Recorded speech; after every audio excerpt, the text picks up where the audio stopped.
prakteknya tidak ada yang nempelkan kaki. Silakan lihat para ulama di Mekah, di Madinah, tidak ada yang nempelkan kakinya itu, cuman mendekat sehingga tidak ada celah-celah ya. Jadi berusaha menutupi celah-celah di antara soft, maka Allah bangunkan satu istana di surga. Pendapat antum gimana nih, Ustaz? Jadi pemahaman sahabat ya, Anas bin Malik radhiyallahu anhu ketika memahami merapatkan soft atau barisan saat sholat berjamaah, ya beliau mengatakan, kana ahaduna yulziqu mankibahu bimangkibi sahibihi wa qadamahu biqadamihi. Di antara kami ya memahami hadis tadi, yaitu menempelkan bahunya dengan bahu sahabatnya dan menempelkan kakinya dengan kaki sahabatnya. Itulah pemahaman as-salafus saleh ya, ketika memahami hadis tentang merapatkan soft, mereka betul-betul menempelkan bahu dan kakinya dengan sesama teman yang lainnya. Yang terbaik adalah pemahaman as-salafus saleh, karena kaidahnya mengatakan kullu fahmin yukhalifu fahmas salafis saleh fa innahu batil. Setiap pemahaman yang menyelisihi pemahaman as-salafus saleh fa innahu batil, maka dia sebuah kebatilan. Maka yang betul adalah bagaimana kita memahami ya dalam. Assalamualaikum warahmatullahi wabarakatuh. Alhamdulillah wassalatu wassalamu ala rasulillah wa ala alihi wa sahbihi wa man walah, amma ba'du. Sahabat yang dimuliakan Allah subhanahu wa ta'ala, ada satu penjelasan dari Ustadz Salafi Wahabi yang mana persoalan yang berkaitan dengan merapatkan barisan dengan cara menempelkan bahu dan kemudian kaki ke jamaah yang lain. Ini merupakan ajaran salaf. Dan kemudian ketika sesuatu yang menyelisihi ajaran salaf yang berupa merapatkan barisan dengan cara menempelkan bahu dan kemudian kaki kepada jamaah yang lain, maka dianggap batal. Saat sholat berjamaah, ya beliau mengatakan, kana ahaduna yulziqu mankibahu bimangkibi sahibihi wa qadamahu biqadamihi. Di antara kami ya memahami hadis tadi, yaitu menempelkan bahunya dengan bahu sahabatnya dan menempelkan kakinya dengan kaki sahabatnya. Itulah pemahaman as-salafus saleh ya, ketika memahami hadis tentang merapatkan soft, mereka betul-betul menempelkan bahu dan kakinya dengan sesama teman yang lainnya. Yang terbaik adalah pemahaman as-salafus saleh, karena kaidahnya mengatakan kullu fahmin yukhalifu fahmas salafis saleh fa innahu batil. Setiap pemahaman yang menyelisihi pemahaman as-salafus saleh fa innahu batil, maka dia sebuah kebatilan. Maka yang betul adalah bagaimana kita memahami ya dalam. Jadi dua poin ini perlu kita garis bawahi. Saya ulangi lagi, yang pertama adalah merapatkan barisan dengan cara menempelkan bahu dan kemudian kaki ke jemaah yang lain. Ini ajaran salaf, dan barang siapa menyelisihi ajaran salaf maka dianggap batal. Secara kesimpulan atau kita ambil natijahnya, ketika tidak menempelkan bahu dan kemudian tidak menempelkan kaki, maka hal itu dianggap melanggar agama. Persoalan ini tentunya kita bahas satu persatu. Ada satu redaksi dalam kitab Mausu'ah Al-Fiqhiyah, dan kemudian redaksi yang kedua dalam kitab karya dari Ibnu Taimiyah. Jadi ada komparasi redaksi terkait dengan persoalan taswiyatus sufuf atau talasukul mangkib wal qadam. Ini dipaparkan dalam redaksi Mausu'ah Al-Fiqhiyah dan kemudian kitab yang dikarang oleh Ibnu Taimiyah. Redaksi yang pertama saya akan bacakan, al-ahkamu al-muta'alliqatu bis-shaffi, hukum-hukum yang berhubungan dengan shaf. Awalan taswiyatus shaffi fi sholatil jamaati. Yang pertama, merapatkan shaf atau barisan dalam sholat berjamaah. Zahaba al-jumhuru ila annahu yustahabbu taswiyatus sufufi fi sholatil jamaati. Jumhurul ulama berpendapat bahwa merapatkan barisan itu disunnahkan dalam sholat berjamaah. Satu poin kita sudah menemukan.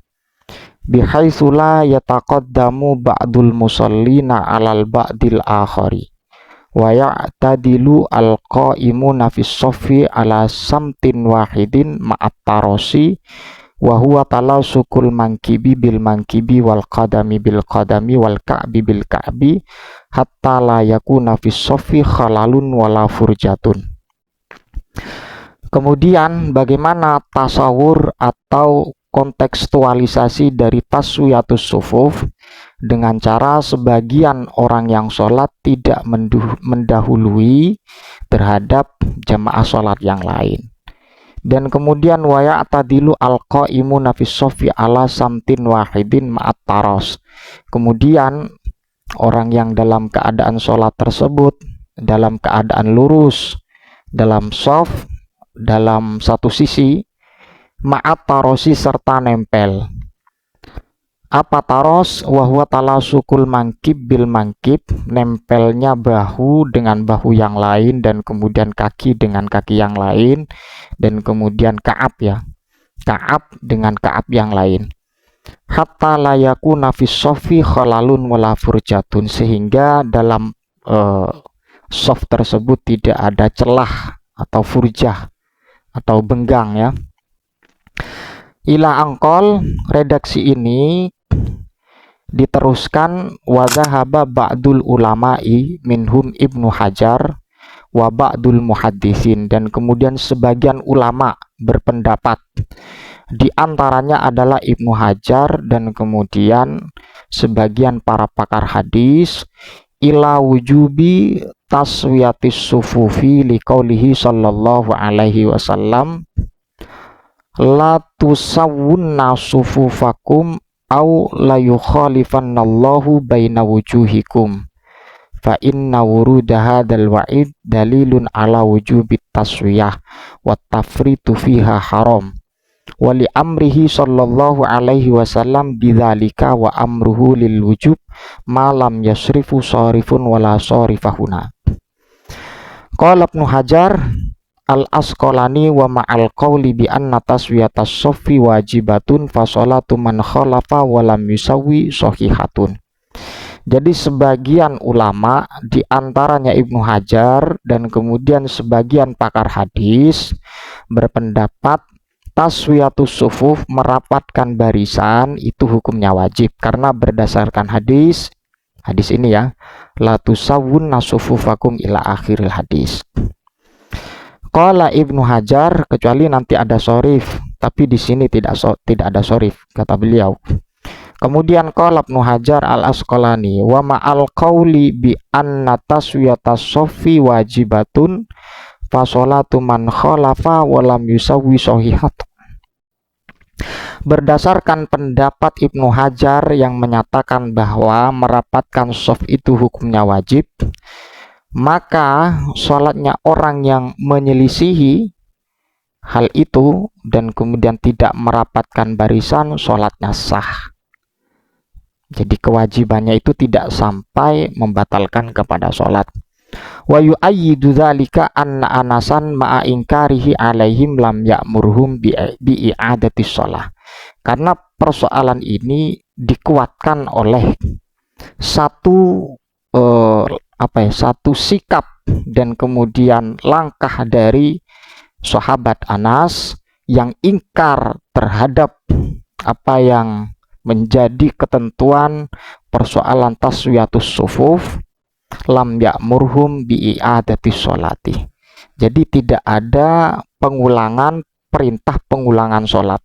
Jadi apa yang disampaikan Ibnu Hajar ketika menyelisihi hal itu tetap sah sholatnya karena berdasarkan hikayat atau sikap yang dilakukan Anas karena dia ingkar.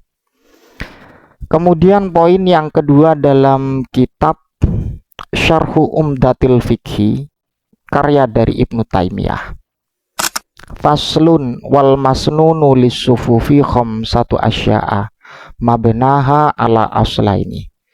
kesunahan ini persoalan fikih bukan hadis ya.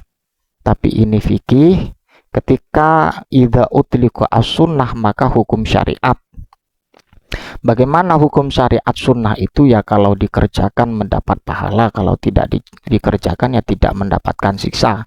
Karena ini konteksnya konteks fikih yang ditawarkan oleh Ibnu Taimiyah. Yang disunatkan dalam shaf itu ada 5, yang mana dasarnya mabnaha ala asla ini. Dasarnya ini atas 2 asal. Alajtima'il musallin wandimami ba'dihim ila ba'din, berkumpulnya orang-orang yang bersolat, wandimami ba'dihim ila ba'din, wa ala istiqomatihim wastiwaihim, dan kemudian berdasarkan istiqomahnya orang yang sholat dan kemudian lurusnya orang yang bersolat. Kenapa? Litajtami'a qulubuhum wa tastaqima, agar hatinya itu berkumpul dan kemudian merasakan istiqomah, anteng lah. Wa yatahaqqaqu ma'nal jama'atil ladzi huwa ijtima'uhum fis shalah makanan wa zamanan, dan kemudian makna jama' itu akan bisa menjadi nyata atau tahakkuk dalam tempat dan kemudian zaman. Kemudian ila angkol ahaduha, ini diantara yang 5 itu apa saja? Taswiyatus sofi wa ta'diluhu wa taqwimuhu. Yang pertama adalah merapatkan barisan, meluruskan barisan. Hatta yakuna kal qadahi, ya seperti halnya qadah, bisa Anda cek sendiri. Tapi yang jelas persoalan ini adalah hukumnya sunnah. Wa dzalika yahsulu bil muhadati bil manakibi, kemudian warrakbi wal ka'abi, ya bisa Anda cek sendiri, warrukabi atau bagaimana, kemudian wal ka'abi atau wal ki'abi duna asabi'ir rijlaini. Jadi taswiyatus sufuf, rapat barisan itu disebabkan lurusnya bahu dan kemudian kaki. Itu yang pertama. Kemudian yang kedua, wasani at-tarasu fihi, nempel, wasaddul khalal, dan kemudian menutup celah, wasaddul khalal wal faraji, dan kemudian benggang ya.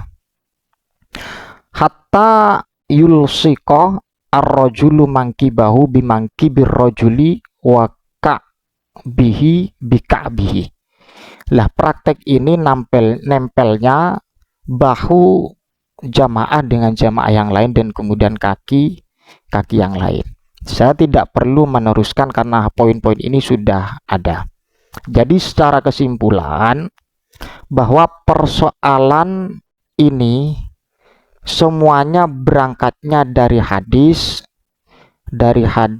yang disampaikan Ustadz Wahabi tersebut tentang ilzakul manakib bil manakib wal qadam bil qadam, atau ilzakul mangkib bil mangkib wal qadam wal qadam. Semua persoalan ini berangkatnya dari hadis itu. Dari hadis itu ada kesimpulan, dan kesimpulan hukumnya berbeda pendapat antara para ulama. Sebagian ulama menyatakan bahwa taswiyatus sufuf atau tarosul rojul mangkibahu bil mangkib awil qadam bil qadam ini adalah hukumnya sunnah.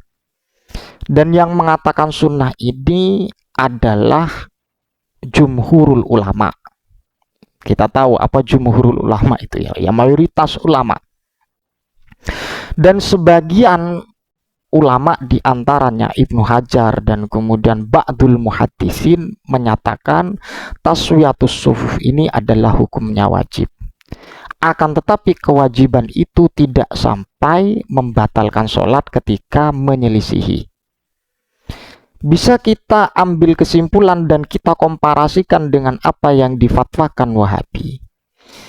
Ketika menyelisihi sunnah yang berupa merapatkan barisan dengan menempelkan bahu dengan qadam dan menganggap yang bertentangan itu dikatakan batil, maka ini sesuatu yang keliru. Karena apa? Karena berangkatnya ini adalah khilafiyah. Dan itu pun disampaikan Ibnu Taimiyah, ini hukumnya sunnah, tidak sampai taraf wajib. Kita berbijak kepada siapa ya? Silahkan wong, ini dalam persoalan khilafiyah. Yang menjadi persoalan itu ketika mengklaim mengikuti salafus soleh dan kemudian menganggap orang lain itu batal karena menyelisihi salafus soleh. Ini berangkatnya dari khilafiyah. Yang mengatakan ini hukum sunnah ini jumhurul ulama, dan sebagian saja yang mengatakan wajib.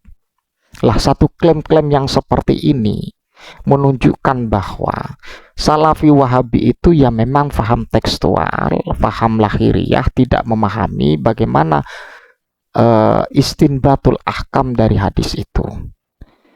Dengan berdasarkan lahiriah hadis, kemudian mengkanter amaliyah yang dilakukan oleh aswaja itu dianggap batil. Ini satu pemahaman atau kekuculukan Wahabi atau kebodohan ketololan Wahabi. Jadi seperti itu. Kalau kita padukan dua redaksi yang disampaikan Ibnu Taimiyah dan kemudian kitab Mausu'ah Al-Fiqhiyah. Wallahu alam bisawab, mudah-mudahan bermanfaat. Ihdinas shiratal mustaqim. Assalamualaikum warahmatullahi wabarakatuh.